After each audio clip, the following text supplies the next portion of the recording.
it's Dave Asprey with Bulletproof Radio. Today's cool fact of the day is that if you feel like you've been coughing a lot, or maybe you have a case of black lung, it could be the laser printer that's next to where you sit at work. You wouldn't really know this, but when laser printers print, they create this cloud of toner in the air, which can lead to something called siderosilicosis, which is the same respiratory disease that coal miners get. I probably said the name of that disease wrong, by the way, because I'm not an expert in black lung, but I do know that sitting near a laser printer is not a great idea, and there are actually studies out there pointing out which brands and which models create more dust than others. So if you're stuck in the mailroom next to the laser printer, hold your breath. Today's guests are not strangers to Bulletproof Radio or to Bulletproof in general, because we have Jamie Wheal, the Executive Director of the Flow Genome Project, and Steven Kotler, who is a New York Times bestselling author, and both of these guys are the men behind the Flow Genome Project. Steven was the keynote speaker at last year's 2014 annual Bulletproof Biohacking Conference, and we're planning this coming conference as well, so you can sign up for it now at bulletproofconference.com. What drove me to ask these guys to come, and not only to have Steven speak about the rise of Superman and how we get into a flow state, but Jamie was there as well, and Jamie helped to build an amazing adult playground. We had a 20-foot tall swing where you could swing all the way upside down and literally scare the crap out of yourself in order to push yourself over into a state of flow. And a bunch of other things that just create uniqueness and create neurochemistry that for people who attended the conference, they actually got to hack their flow state in person. So Jamie's the creator of some of this stuff, and Jamie and Steven have partnered in the Flow Genome Project, which is there to crack the kind of genetic, it's not really genetic, but to crack the code of what makes people go into a flow state, because it's so important for what makes us human. And I'm happy to have you guys on the show. Thanks for coming in. For people who haven't heard our previous podcast together, can you guys just walk through what is a flow state? Like, give me the precise definition of it and why people should care about flow states if they're not supreme athletes or something. For sure. So the technical definition of flow is an optimal state of consciousness, a state of consciousness where we feel our best and we perform our best, right? So flow refers to those moments of total absorption. We get so sucked in by the task at hand that action and awareness start to merge and everything else just disappears. So your sense of self vanishes, time passes strangely. Sometimes it slows down, other times it can speed up, and throughout, all aspects of performance go through the roof. Right? And while flow is most traditionally associated with athletics, being in the zone, runner's high, all those terminologies, it's actually ubiquitous. It shows up in anyone, anywhere, provided certain initial conditions are met. And it doesn't really matter where it shows up. Wherever it shows up, it massively amplifies performance. So flow is a state of mind or a state of being. There's neurochemicals involved, but the commonality is that it makes you kick more ass, whether you're skiing or whether you're giving a speech or writing a poem. Accurate? Yeah, absolutely. And in fact, we've just crunched the numbers on one of our big citizen science projects, which is helping over 6,000 people around the world take a test and figure out what their flow profile is. And we have sort of 4 different personality types. One is a hard charger, which would be the sort of quintessential Red Bull athlete, adrenaline sport junkie, right, which most people think of, but also kind of the flow goer, the kind of more yoga and meditation type person, the sort of crowd pleaser, which would be the person, the classic extrovert that gets their juice from immersing themselves in, a TED conference or a concert or a fraternity or sorority or football game.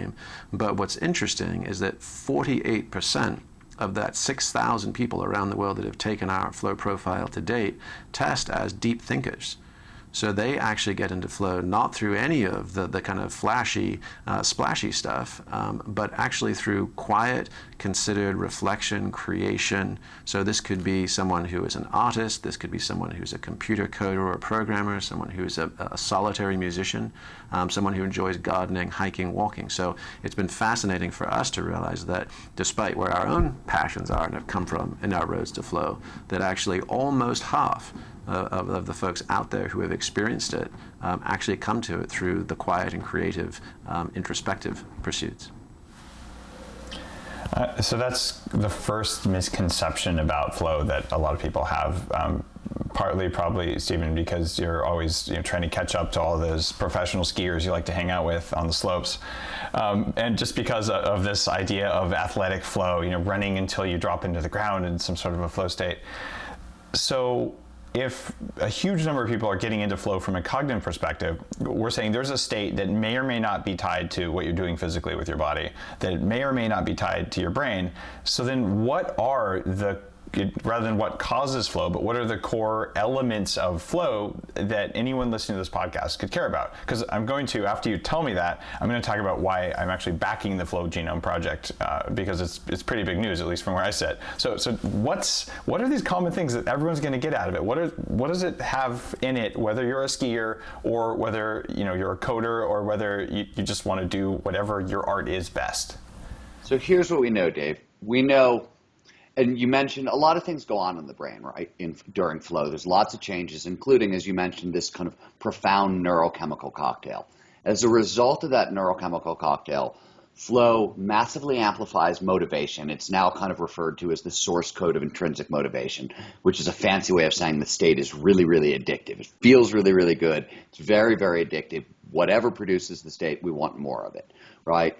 Motivation is fun. I mean, think about what's going on in American work today. In a recent Gallup poll, 71% of American workers are disengaged or actively disengaged on the job, right? They hate what they do with their lives, essentially. The other 29% have jobs that produce flow. They can't wait to get back to work. They're charging into their day, right? So motivation is fundamental. Creativity is massively amplified in flow. And what that really means under the hood is we take in more information per second and we make connections between that information more quickly, and we make more long distance connections, right? So in studies that we've done at the Flow Genome Project, people are reporting a 500 to 700% boost in creativity in flow.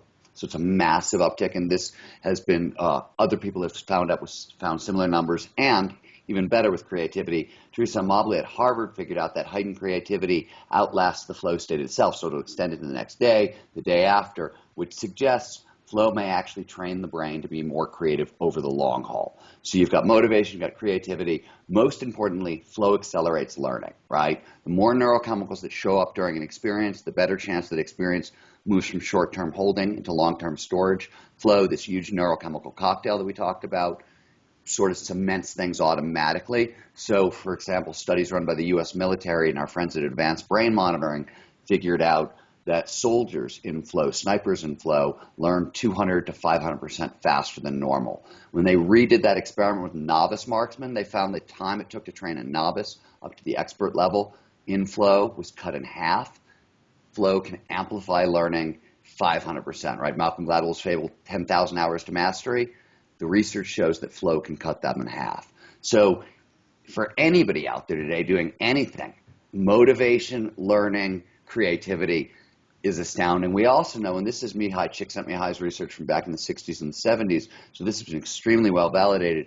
Essentially, the people who have the most flow in their lives score off the charts for life satisfaction and well-being. You could basically say they're the happiest people on earth, though happiness is a kind of a misnomer because it's in the moment, and this is kind of overall meaning and life satisfaction. That seems a little bit valuable.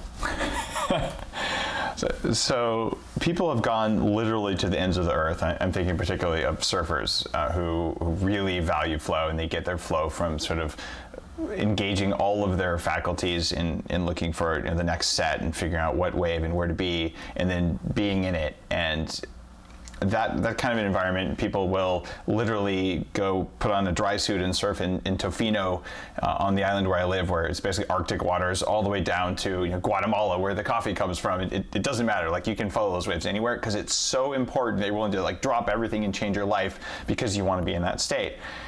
The mission of making it easier for people to be in that state without having to fly to Central America or without having to drop everything, and being able to do what you want to do and still be in a flow state, it seems like one of the most precious things out there, which is why I've actually formally backed you guys with a syndicate on AngelList. So if you're listening to this and you're an investor on AngelList, this is actually something you can back. And the reason that I backed it, and the reason that I'm backing specifically Steven and Jamie, is that this idea that it can be easier is a core part of everything that I do, because I'm really lazy. And it's a strategic laziness where I don't want to spend more time. I don't value struggle. I only value struggle if it was the minimum amount of struggle for the maximum amount of learning or gain. But if we can remove the struggle, or at least reduce it significantly, to allow ourselves to be in this kind of magic flow state more, this has broad-reaching societal implications that go beyond whether you want to kick ass all day. It goes down to do we want to live in a world where most people kick ass most of the time? Because I think that would be a very different place than the world we live in now. Yeah, absolutely. I mean, and to demystify it, because the truth claims do sound almost outrageous. And the simple thing, as Stephen was pointing out, the research is increasingly in that it is, the sort of sufficiently advanced technology that looks like magic is actually just technologies. It's just techniques. And so think of it more as sort of just a fifth gear on a car. It's still the same motor, it's still the same road, but you are able to move faster and more efficiently when you can access this state on demand. And the thing that's, to connect the dots back, Dave, to your original talk about, the athletes being, they were the subject of Stephen's Rise of Superman, and yet not everybody gets to flow that way. But what we're really fascinated by is that, the action sports athletes did seem to get into flow, faster, more often, and more predictably with greater results than almost any other population on Earth. And after doing all of that research and interviewing them, we came to the conclusion that it was, due to three reasons, which is that they were in very rich environments. So they were fun, engaging, stimulating, and novel, which does a whole lot of things on the neurochemistry. They were in positions of deep embodiment, meaning that they weren't just heads on sticks, right? They were actually engaging their proprioception, their arms and limbs in space. They were engaging their vestibular sense, which ways up, right? And they were feeling the forces of gravity. And lastly, back to feeling the forces of gravity, they were in environments where there were high consequences. So there's no lunching in a high consequence environment, and it forces your attention into the immediate now. And so those three capabilities, the rich environment, the deep embodiment, and the high consequence, that have become the sort of core pillars of our curriculum, and they are translatable to a lot of different environments and situations that everybody can gain access to. So creating high consequences is basically shorthand for saying you could die. Right? Well, for those guys, right? For those guys, but not for us. So what's a high consequence for someone who's not a pro athlete or an extreme, motocross guy or something? Like, what's a high consequence for a business guy in a flow state? Great example. So your brain cannot tell the difference between social fear and physical fear. Physical risk and social risk, they're processed by the exact same structures in the brain. So for action and adventure sport athletes, you need to take physical risks, right? Laird Hamilton has to paddle into a 50-foot wave at Jaws to pull the high consequence trigger, right? But for the average business guy, they just have to stand up at the business meeting and start talking, right? Because the brain can't tell the difference between physical fear and social fear, which sounds crazy until you realize that go back 200-300 years, if you get banished from the tribe, right? You screw up socially and get banished, it's capital punishment. Nobody survived outside of the community. So we process these things in the same place. So the cool thing about the physical risk that the action adventure sport athletes use is you can hack it by taking emotional risk, creative risk, social risk. It doesn't have to be physical. And more importantly, in the environment that we're creating, the Flow Dojo, which is the project you're backing on Angel's List, right? We created the Flow Dojo so we could create an environment where we could put people into a high degree of perceived risk, a rich environment, and trigger deep embodiment in the same environment. But we essentially are suspending the consequences of gravity. Anybody can play on our equipment. And, at your conference, I think there were kids as young as 10 all the way up to people in their 60s and 70s who were playing on our equipment and getting kicked into the flow as a result of these triggers. Well, building sort of a mini flow dojo in the conference, like one whole end of the conference hall was basically these giant structures. And there's videos of me on, I don't remember which big TV network, but I'm in this giant human gyroscope, which is an amazing workout. But you're spinning upside down, you're spinning backwards. And in our bodies, when you're spinning backwards without being able to see what's behind you, it creates a real sense of discomfort, which it's supposed to, because you could be falling backwards off a cliff or into the jaws of a tiger. So we feel comfortable moving forward and uncomfortable moving upside down and backwards. But to do that over and over with all sorts of weird gravitational pulls, it really does stress the body, but it's a positive kind of stress that makes the brain do something different. And watching that 10-year-old ride basically a skateboard-like swing in a pyramid kind of structure where there's strange things being projected on the walls, it's incredibly visually stimulating, and you can see from the hundreds of people who tried out the equipment that all of them were having an altered state experience, and a beneficial one. And I believe that, in fact, I don't have to believe, you can just know high performance for human beings is an altered state, because if it wasn't altered, it wouldn't be high. Like, average performance is a non-altered state. So what you're doing, though, is trying to tease out the very definition of that state and then all the inputs that might create it. And I think you've already done a huge amount of science there, but turning that science into a set of basically Flow Dojo things where do this, then do this, then do this, and then you're going to be in the state, and that unlocks your ability to create, your ability to function and perform at whatever it is that you like to do. So maybe someday we'll see Aerosmith go to the Flow Dojo before they go on stage because it unlocks that extra bit of creativity or something like that. Is that the vision, or is there? Do I have it quite right? Because I'm a backer, but I don't necessarily know all the guts of the things you guys are thinking about. But fast forward to 2020, when we've cracked the flow genome, all this stuff. How are we going to use it? Yeah. Well, I think, just and again, to orient listeners who haven't seen some of the visuals, picture a sort of a series of giant geodesic domes, and inside it's sort of, equal parts Cirque du Soleil meets X Games, with a quantified self layer on top of it. So everything that's going on is being tracked with real-time neuro and biometrics. So just the baddest ass training incubator for sort of Iron Man / Starfleet Academy. So that's the intent, right? Is to create this. You just totally lost my grandmother. Well, both with what you're saying and what you're describing. Yeah. So how applicable is this to most people in the country? Well, that's the whole point, right? Our mission is to take the extreme to the mainstream. So say, those action sports athletes, they have these wonderful, rich experiences, and they level up their body-brain connections and their ability to access these states more or less at will. For the rest of us who might be a little more squeamish, a little more averse to hospitals, giant risk-taking, don't have the equipment, skills, or knowledge, right? The whole point of the Flow Dojo is to let everybody learn to play again. And you can make a case that, what is a functioning definition of play, right? It's fundamentally the ability to make mistakes without fear, right? It's just rapid iteration, and that's true in lean startup, Silicon Valley. It's true when I'm learning to do a new dance move. It's true, as Steven said, most of us, as we get past our 20s, we get a little fear-resistant, risk-averse, right? We don't want to look like fools or hurt ourselves, right? And so we just stop. We stop playing, which is really just rapid cycle time learning. So in the dojo, the intention is to, yes, there's the sort of daring young man on the flying trapeze, effect, when everybody goes to Cirque du Soleil and plunks down $150 just to watch and imagine. Well, we're saying, let's stop just imagining. Let's get out of the audience and let's start being participants. And so one of the key components of our equipment design and progressions is that, yeah, you get inspired, but there is an on-ramp. Wherever you are, there is a place to start. And it starts with rehabilitation, because most of us have accumulated the bumps and scrapes and imbalances of life. And then it goes to integration, meaning let's add some complexity, and let's kind of start upping the challenge level. And then ultimately to transformation, what's new, next, or different that none of us could have anticipated. And one other point, Dave, that's worth making is flow is essentially a focusing skill, right? It's a very particular way of training the brain to focus, to drive attention into the now and to marshal a bunch of resources.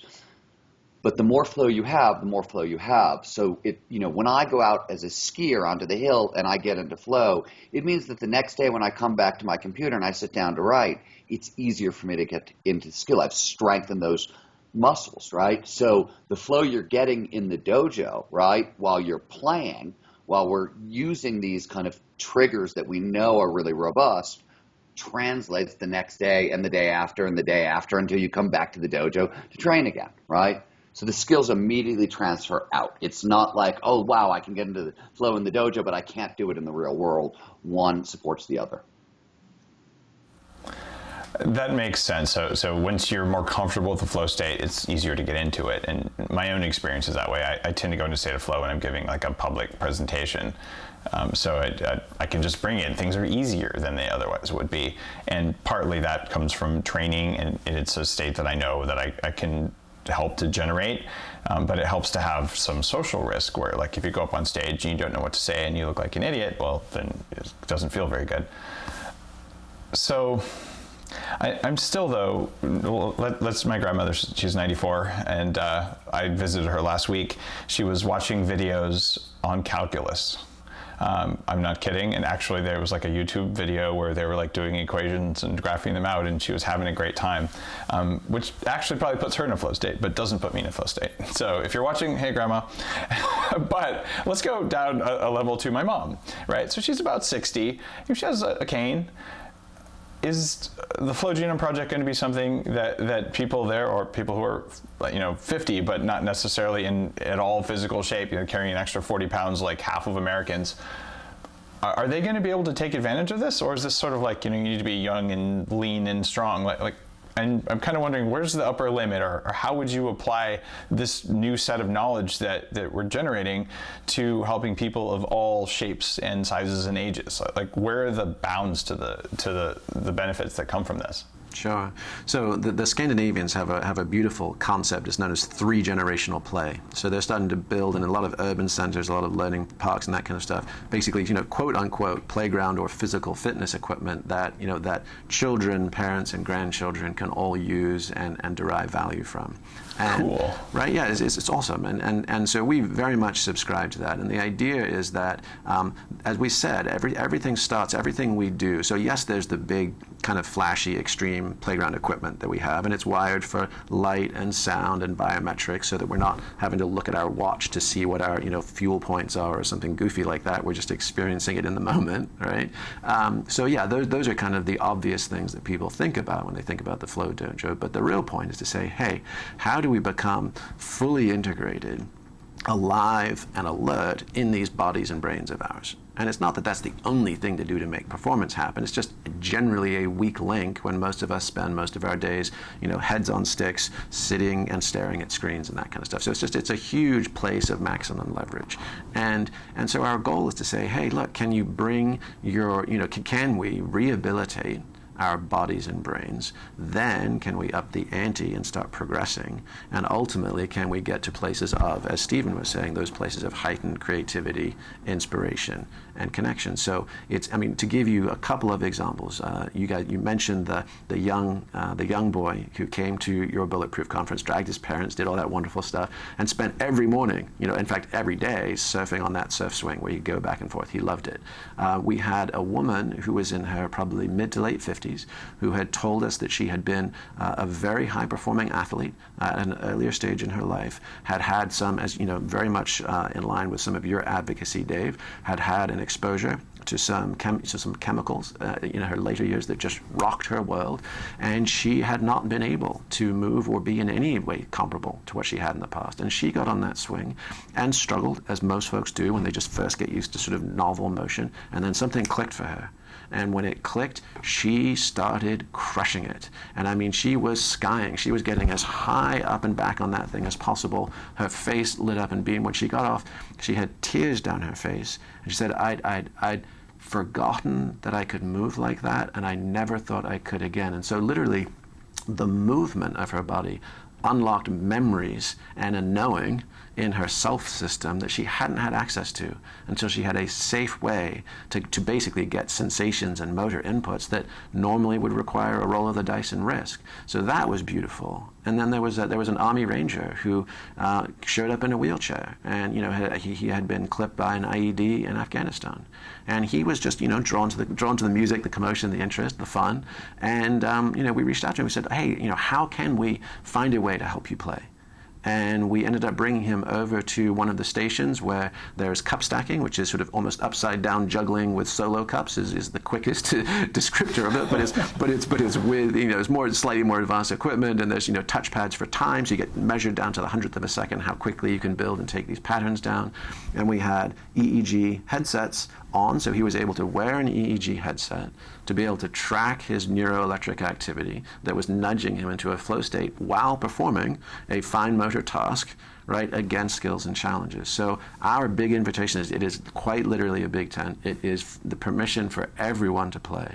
And the idea is inspire all of us with the feats of the avatars, the incredible folks, the double black backflip off the cliff, or the freehold breath divers, or the amazing things that humans do, and then say, hey, if you're inspired, you want to play, here's the on-ramp, and there's a spot for you to begin.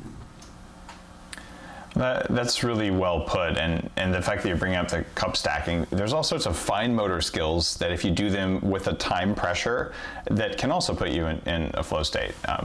What do you think of poker? Is that one of those things? Yeah, our buddy Ray First would absolutely agree. Yeah, there seems to be a tremendous amount of poker and flow, and one of the things you notice more in flow, right? Because you're literally, there's norepinephrine and dopamine. These are focusing chemicals, right? So you're taking in more information per second, right? So you're literally, if you're in flow and you're playing against the competition, it's a huge edge. And there's also better pattern recognition in flow. So yeah, there's a huge edge. So yes, the Flow Dojo will train up your poker game. I coach several world champion poker players, like World Series of Poker guys, elite guys, on human performance. And yeah, like they're into the whole, like, how do I make my nervous system work better? And how do I expand my perception? And how do I be in that state? Because it is a high consequences thing. Like, oh, I just lost $1 million hand. Like, that kind of sucks. I could have been number one, but I made one bad decision. So I think it's that high consequence that does it. But when I'm looking at things that are sedentary but mentally challenging, I'm guessing chess might be another thing that could put people in flow. Yeah, there's actually the very first EEG study ever done on flow was done on chess masters. That makes so much sense. And you can almost see someone who's really engrossed in a task go somewhere else. But then the other obvious thing would be video gaming, right? Yeah, and Red Bull's doing a lot of studies. They're calling them digital athletes now, and they do all kinds of studies. And I think there's a certain game that's really popular in South Korea, and I'm going to mangle it. It's something 2, and it's basically like multi-dimensional galactic chess. Mortal Kombat 2. That one. I mean, these dudes, like, they carry their keyboards around in like violin cases, like they're Stradivarius. Wow. It's unreal. But they were basically measuring them at Red Bull on the number of rapid decision makings and fine motor movements they were executing in a minute. And it was something north of 6,000 discrete tasks or activities. So it's absolutely off the charts. And as far as the chess example, Josh Waitzkin, I think is his name, he was the Searching for Bobby Fischer feature. He wrote a great book called Art of Learning. And so, to Steven, to your point of the more flow you have, and you're actually hardwiring your brain to be able to do that, he translated those early skills he had into, an illustrious martial arts career. And he's basically sort of making an argument that once you know how to crack the code in one domain, you can transfer it to anything else you do. The other obvious non-physical manifestation of this would be musicians. Doing a jam. My dad's a bluegrass guy, much to my chagrin. And friends don't let friends play the banjo, man. Banjo jokes, man. We could go all day, but okay, I got to tell you one. All right, what tool do you use to tune a banjo? I don't know, Dave. What tool? Wire cutters. All right. Anyway, sorry, Dad. But what happens? I've seen him host jams at his house, and what happens? These groups of people get together, and they're just making random music, but they're all going into a flow state, and you can sort of see it. And like when everything syncs up, they'll describe time slows down, and all these things that are classical things that are happening with flow. So why do they drive an hour and all get together on a Friday night to go do this? Because they're getting in a flow state. And why do a bunch of teenagers get together, hop on their mountain bikes, drive 2 hours to the ski lift, and then go 40 miles an hour downhill because of flow state? Why do people get together and play poker? it's all there, and we build this into our societal rituals, but we don't know why. We just kind of know that it feels good. But if you guys can make that easier, then maybe some of the high-risk activities become still fun, but less necessary, or maybe it's just easier because you're like, well, I didn't have time to go to the ski slope today, but I still was in a flow state, and my life rocks. And that's the kind of direction that I'm hoping that we take Flow Genome. Yeah, I mean, and that's one of the key parts. The tricky thing, right, is obviously if flow delivers us into these moments of blessed non-self-consciousness, we're no longer forcing it, right? The question is how on earth do you force something that's effortless, right? And so that's been the stickiest wicket of the whole project for a long, long time, and that's why there's the pop psychology and self-help movement. That's why there's the whole Western Zen things, like fundamentally all these efforts to get out of our own heads. And it's a really hard thing to do, to get out of your head by using your head. And so one of the reasons that we call our organization the Flow Genome Project is just like the Human Genome Project and Craig Ventner, just like Pandora with their Music Genome Project and sort of unpacking the core components of songs to match them for things we like. Our interest is in what is the genome of a flow state? What are those building blocks? What is the neuroelectric profile? What is the cardiac rhythm? What is the endocrine profile? What hormones are on or offline? What are the respiratory rhythms or practices I might be using? What is my postural awareness? And even what are my cognitive maps and models of how I make sense of life in the world? And our interesting thing is, like, by reverse engineering, that's not just a buzzword, we're literally saying, go do it backwards. Instead of using my ego, reading a self-help book to get rid of my ego, which is a very low hit rate, right? Why not just optimize the knobs and levers in my self system and then ba-ding, see who's home? And who's home is generally more resourceful, and it's that old adage, if you don't ever sort of answer the question, what is the meaning of life, you just stop asking it. Right? Because you're so immersed in living it that it's no longer a relevant inquiry. And that's what we're interested in. We're interested in helping relieve people of the sort of the narcissistic trap of self-reflection, and just say, just go do it. Conduct the experiment and go have fun with it.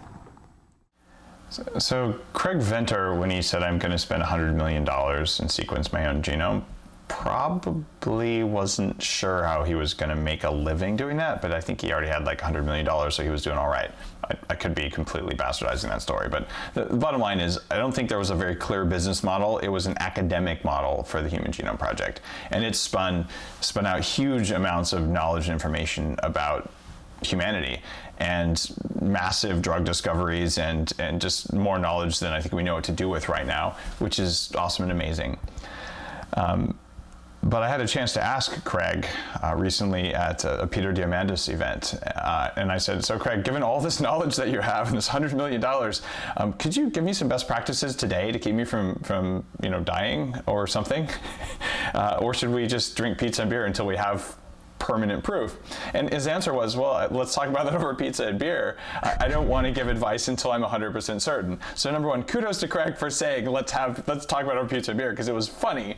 But the bottom line was, there's a bunch of behaviors that we think are pretty good, and we can study those behaviors. And the analogy here, there's a bunch of gene behaviors that we think are pretty good and some things that we think change our genes. So we might as well do the things that are directionally maybe right. And it seems like with the flow state, you have a lot of similarities here, because I don't think it's clear how the knowledge that you are generating and that investments in your company are going to generate, how all the different ways that is going to change me or change society. But I think that there's such big low-hanging things there that it's likely it'll make a difference. But what I want to know is I don't think Craig knew necessarily how it was going to make a lot of money, but he probably thought about drug discovery or something. How are you guys, by cracking the human genome thing, by teaching people to not have that narcissistic thing, how are you going to turn that into a business? Like how are people going to pay for this, or what's it going to build? Sure. Well, I mean, I think the first thing is just to say who's already interested, right? And we have been, privileged to be working with, world-class elite performers in virtually every vertical, and that's from hedge funds and financial traders who want to find the edge for guys moving large amounts of dollars, and it's not unlike the poker players, right? Where even a 1% bump in their impact matters. Special operations community, and same thing. How do we put our teams into group flow so in the real time, live fire combat, those mistakes don't happen, and those guys come home alive. leading companies in the tech space, leading companies in even professional and management consulting who are pitching 7- and 8-figure deals, and their ability to read a room, their ability to drop into the present moment, and their ability to hit that 5th gear instead of grind the gears is going to make the difference. So that's the reflections we're already getting back from the marketplace. That basically anybody who is already invested in top 10% talent or even top 1% talent is desperate to stay ahead and wants to use these techniques to train and up-level their people. For us as an organization, it's kind of a 3-step model. So what the Flow Dojo represents is it's the world's first research and training center for optimal human performance. And once built, what that allows us to do is A, train elite high performers, right? So anybody who's interested in becoming, taking their top 10% and making the top 1% or beyond, that's what we'll be offering. So high-end, deeply immersive, high-impact trainings, right? So that's step 1. As we're doing that, we're gathering data. So what happens with most academic research projects is a couple of fail points. One is they're kind of limited in their sample size, so they have to coax and cajole undergrads and dirt poor graduate students to come through, 1 at a time, 10 at a time, et cetera. And their sample sizes end up relatively small versus what could we do with large scale impacts. And the other is, they scrounge together their research money. They're usually doing it in some dank, academic basement. That their tools and their technologies are really limited. They're probably put together with baling wire and duct tape. So our sense is what happens if you up the sample size massively and you have thousands and tens of thousands of people coming through and capturing their data, and what happens if you create an absolute bespoke environment, one that is completely designed top to bottom, right, to precipitate the very states and experiences that we believe are of interest, and for us it's the flow state. And then can you create it in a modular way that lets users, that lets us, that lets other researchers shift and combine things in new variations. And then once, as we establish that data set and seed the next generation of research, what's up with an iFlow app? What's the ability to scale this to sort of basically the digitization of this, such that it's like the X Prize, the Tricorder X Prize, which was the prize to say who could build the single device, right, that could diagnose illness as well as a panel of board physicians. Well, what's the iFlow Tricorder? What is that handheld device, likely a smartphone with minimal peripherals, right, that lets you get into a flow state. And so it's not just about illness, it's about optimal wellness. So for us, it's the big data play on helping that. It's a software play in being able to create the app. And then, if we have unlocked the source code of human motivation, what are the implications? What are the implications for the health insurance company across a portfolio of aging baby boomers that never like to floss their teeth or do their push-ups, but love to play? What's the opportunity in organizational training? What's the opportunity in education? So we're basically creating a vertically integrated incubator, right, for optimum human performance. And by controlling the spaces and the places, by innovating in the gear and the equipment, and gathering really rare and precise data, right, to then convert to everything from neuromarketing, right, to wellness 2.0, to a scalable app and software programs that let people anywhere at any time do it. That's our progression. And the Flow Dojo is sort of the crown jewel and the hub of that sort of ecosystem. Opportunities here, like different things you could do with this. You could go in all those different directions, but I look at quantified self, and I've spoken at a couple of quantified self conferences. I've been a fan. I did my first stick-on biomonitoring device company in 2003. I started working with a Kleiner Perkins-backed company saying, how do you get the data off of a heart rate monitor into the cloud and analyze it so you can look at risk? And so that's 12 years ago. And what's happened with quantified self is like all these kind of disparate little chunks of data, but like you said, sort of how many points did I get today? It hasn't really come together, partly because the goal of what you do with all the data was sometimes missing. Like the goal is to quantify myself. Well, okay, now you've got like an extra filing cabinet full of records of yourself, but did you derive value from that? And the answer is, if you used it to motivate yourself to exercise more, which isn't well correlated with looking good compared to eating well, you probably didn't achieve very much. But you felt good that you took 10,000 steps a day. But it doesn't change anything. And it does change knowledge of yourself. So the idea that we have all these things, say from our friends at Advanced Brain Monitoring, ABM, they have, they're gathering data about brain states. So we're getting little pockets of academic knowledge, but you guys are the first people I've seen who are looking to put it all together, not to make money as a quantified self-data portal, like that business model has come and gone, but you're looking to pull this stuff together as, what do we do with it to create a state that is really valuable? And then once we do that, how do we spin other potential opportunities out from that? Opportunities that I don't think only you are going to leverage. If this works the way I expect it will, when the knowledge gets out there will probably be 100 startups working at ways to take the core set of knowledge that comes out from here and then to leverage it. And yeah, there might be neuromarketing people doing evil things. There might be people like a sociologist looking at ways to encourage behavior change that's positive for people using the same set of knowledge. But it's the set of knowledge that's missing today, and you've just identified enough points, these extreme athletes and chess champions and everything else, to get a signal, and then all of these biosignals on top of it. So it's a harder problem than the human genome problem, I think, because you're dealing with the exposome, which is a term that Wired magazine published probably about 4 years ago. And the exposome is the set of all the environmental inputs that we're exposed to throughout the course of our life. And it's way bigger than your genome. And your genome, you can like copy it, you can swab your cheek and get your genome. But you can't swab your cheek and get your flow genome. You have to look at your life. And then you have to look at the signals, and you have to look at the neurochemistry, and maybe even some harder to measure things like what are your intrinsic motivations, or why are you doing this? And is there an act of service involved here? But putting all of that together into a big data system is like a non-trivial thing. And I think it's going to take a little bit longer than until 2020, though. Isn't that a bit audacious? That is our big, hairy, and audacious goal, for sure. Dave, I got to tell you,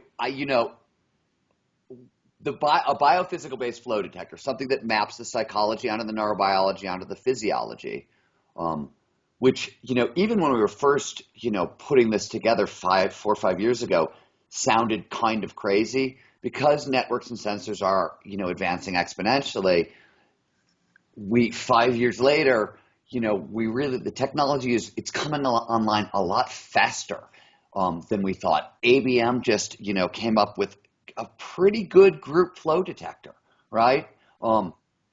And that was something I didn't even think we'd see in our lifetime. And it's, we've already, they came up with a neat idea around it and got some great results. So the stuff is moving along very, very quickly. There are, measuring neurochemicals in the brain are going to be tricky. There are pain points along the way. But it does seem like when we start connecting enough of the data together, right, and having a big enough sample size, we will get there a lot quicker than we think, because that's what we've seen so far. And even, Dave, even at the Bulletproof event, right, we sort of crowdsourced a bunch of our friends and colleagues, folks in the cardiac measuring space, the neuroelectric space, all across the realm of the best sensors we could get our hands on.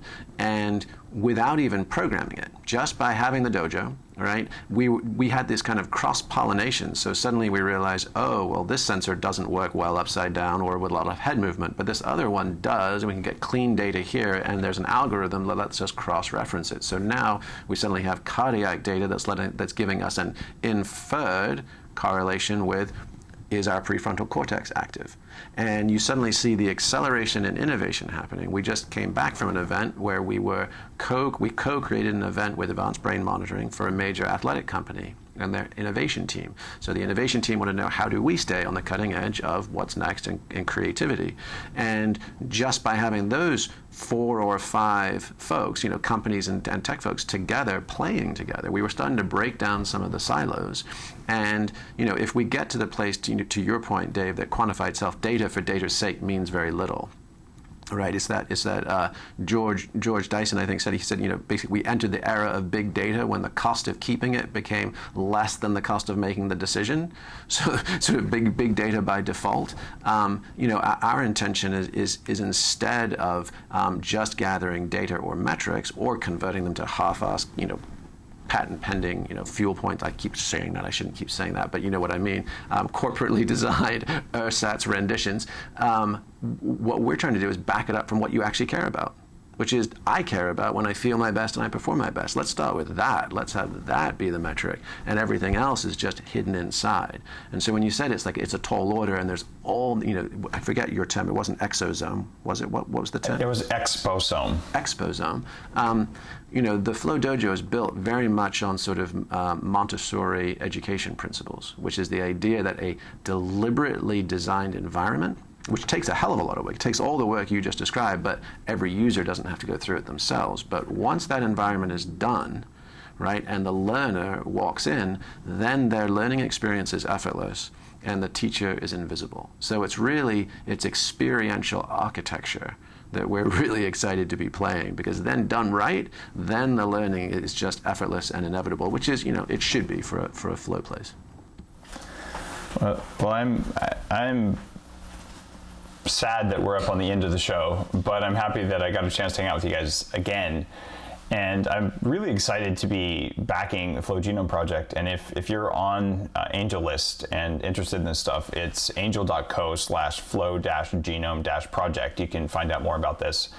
And I'm becoming a syndicated investor on AngelList. So that means if you're on there and you like the sort of deals that come across my desk, the ones that I've started backing in a relatively small personal way, mostly to support entrepreneurs that I think are doing amazing things. There's an opportunity to do that, including to support Flow Genome. So it's worth checking that out if that's the sort of thing that you're into. And if not, watch what these guys are doing and check out their work. What is the URL that people should go to, Jamie, to learn more about the Flow Genome Project if they're not interested in the investment side on Angel? Sure, you're welcome to come check us out. Follow us on Facebook at Flow Genome. Check out our website, which is Flow, Flow, Genome, Genome, project.com. And we offer, we're all over the place. We teach and train in different places in the real world. And we also offer a digital training, so 6-week self-paced flow fundamentals. Feel free to jump into that.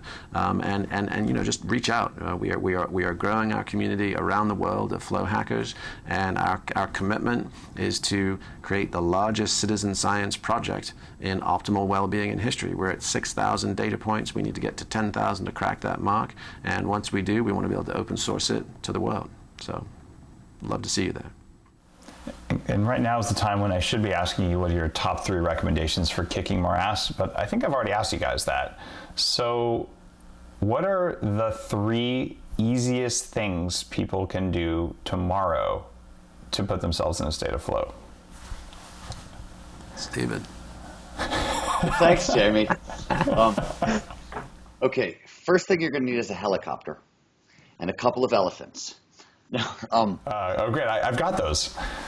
So, look, there are 17 different flow triggers that we've identified. These are preconditions that lead to more flow. All of them are things that drive attention into the moment, right? So anything that grabs and holds your attention deeply, go in that direction. You're liable to find flow there. So the first thing, the first thing maybe is go to the Flow Genome Project website and take our free flow profile, and it will tell you which direction in your life you're most likely to find flow. So step 1, that's my suggestion. Over to you, Jamie. Good deal. All right. Nice. There's no social pressure here. So you just went into flow state when you did that, Steven. Yeah. And I think I had 2, and now I've only got 1, but such is the nature of adrenaline. So I think the first one is breathe. Most of us forget to breathe and forget to breathe fully. So anytime you're finding yourself in a struggle situation or a tense or stressful situation, return to your breathing and get good, relaxed air exchange. The next would be novelty. Right? Go do something new, something different, something that scares you just a little bit. And then potentially lastly, and Dave, I know you're a huge advocate of this, which is nap, sleep. Right? We do not get into flow when our batteries aren't charged, and pay just simple attention to your energy levels by recovering and sleeping deeply and cleanly. Nice. Recharge those batteries. It's a good idea. Well, guys, thanks for coming on Bulletproof Radio again. I'm sure you'll be guests as you're doing other new stuff. I'm planning to have you guys on regularly because I believe in what you're doing. I think it's really important work. And there's a bunch of similarities between what you guys are building in the Flow Genome and what I'm putting in my backyard. The Bulletproof Human Hacking Lab here is for me and my kids and a few of my clients who end up making it up here to Vancouver Island. But I need that novelty in my life in order to perform at the levels that I expect of myself and to do the things that I'm doing. So to build novelty and to have a float tank, to have a zip line, which I'm putting a zip line in my backyard and not a small one either. Why? Because like those reasons you just talked about in your reason number 3. So I think that the world needs a few more places where people can push their limits a little bit, and I'm looking to live in one of those places. And I think that you're building it so it's accessible to people, and I couldn't be more excited about backing you guys. And thanks for being on the show. Yeah. Thanks, Dave. If you enjoyed today's episode, you know what to do. Head on over to iTunes and say you like it. And if you already did that, you could do it again. And if you already did that, check out a new copy of the Bulletproof Diet book, because if you haven't already bought the Bulletproof Diet book, you're missing out, because you can learn about how to recharge your batteries so you can be in a state of flow even better. And if you already have the Bulletproof Diet book, it's totally a good idea to buy it and give it to your mom. That's what I did. Have an awesome day. One of my favorite supplements is something that I now manufacture. It's called Upgraded Aging Formula. Upgraded Aging Formula is unique because it has 4 major effects all in a single supplement, so it's very efficient. It helps to regulate healthy blood sugar balance, which is a major problem in aging. When your blood sugar starts to go, you don't perform as well. It's also something that improves your cellular energy metabolism so that your cells make ATP more efficiently than they did before. ATP is the primary energy in your cells. This is also a major problem in aging. It also mimics caloric restriction. There are many studies that show eating less calories causes changes in your genes, and those changes help you to live longer. It turns out that upgraded aging mimics many of those changes. In fact, it does it very strongly. These are the reasons that upgraded aging is the one supplement that I take every single morning, no matter what, because I'm getting 4 major benefits by only taking 1 pill. So it's very bulletproof that way. Check it out today. I think you'll find that it's one of the things that you'll want to take on a regular basis to stay young longer. You'll notice we're using a full power blender. The more you blend it, the better it is. Mixing it with a spoon doesn't cut it. Blend it. Now you'll see it's already got a head of foam on it, and I'm going to pour it into a beaker so you can see what it really looks like.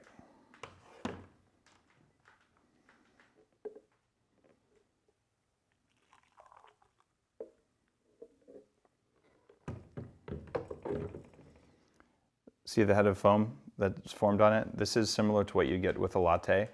There are actually little bubbles still coming to the surface, just like a freshly steamed latte, but the flavor is something that you wouldn't expect. It is creamier and more delicious than a latte ever has a chance of being.